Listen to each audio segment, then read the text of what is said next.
8 और 9 अगस्त की रात इस इंसानों की तरह दिखने वाले हैवान ने कोलकाता में इस लेडी डॉक्टर के साथ जो किया उससे पूरा देश हिल गया था। और सिर्फ कोलकाता ही नहीं बल्कि पूरे इंडिया में इसके अगेंस्ट जमकर प्रोटेस्ट हुए ताकि रेजिडेंट डॉक्टर को जस्टिस मिल सके। और आज इस घटना को हुए लगभग 15 से 16 दिन हो चुके हैं। इस बीच लोगों के अंदर बहुत सारे गुस्से के साथ साथ कई सारे सवाल भी पैदा हुए जिनका जवाब आज के टाइम में वुमेन सेफ्टी के लिए काफी ज्यादा जरूरी है। लेकिन आखिर क्या है वो जरूरी सवाल जो आज के समय में औरतों के साथ हो रही इस दरिंदगी को रोकने के लिए खुद से और सरकार से पूछना बहुत ज्यादा जरूरी है। और अगर आपके घर में भी कोई माँ, बहन या बेटी है तो ये वीडियो आपको जरूर देखना चाहिए। तो चलिए शुरू करते हैं। नमस्कार दोस्तों, मेरा नाम है डॉक्टर अली और आप लोग देख रहे हैं मेरा यूट्यूब चैनल निरोग। सबसे पहला सवाल, हमारे इंडियन हेल्थ केयर सिस्टम में अगर ऐसी घटनाओं का सबसे ज्यादा कोई शिकार बनता है तो वो है फीमेल नर्सेस। लेकिन क्या कोई लॉ है जो इनको प्रोटेक्ट कर सके?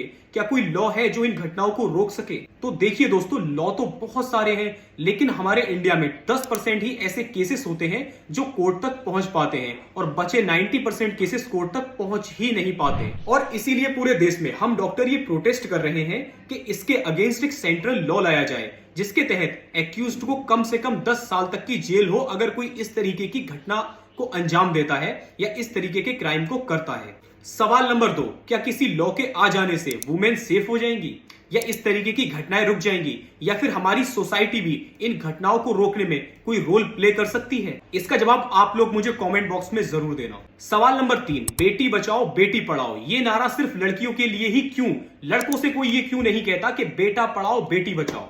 अब कुछ लोग कमेंट्स में इसके लिए लड़कियों को ही जिम्मेदार बताएंगे और कुछ लोग ऐसे होंगे जो मेरी इस सोच पर मुझे भला बुरा कहेंगे। लेकिन मेरी आप सभी लोगों से रिक्वेस्ट है कि इन 4 लोगों पर ध्यान ना देकर बाकी लोगों के साथ मिलकर इन 4 लोगों को सुधारने का काम करें। अगर आप ऐसा करते हैं तो ना तो कोई अगला संजय रॉय पैदा होगा और ना ही किसी की बहन या बेटी इन हैवानों की हैवानियत का शिकार बनेगी। अगर आप मेरी इस बात से सहमत हैं तो इस वीडियो को कम से कम 10 लोगों में जरूर शेयर करें। और फाइनली मैं बस एक ही बात कहना चाहूंगा कि प्लीज बेटा पढ़ाएं बेटी बचाएं।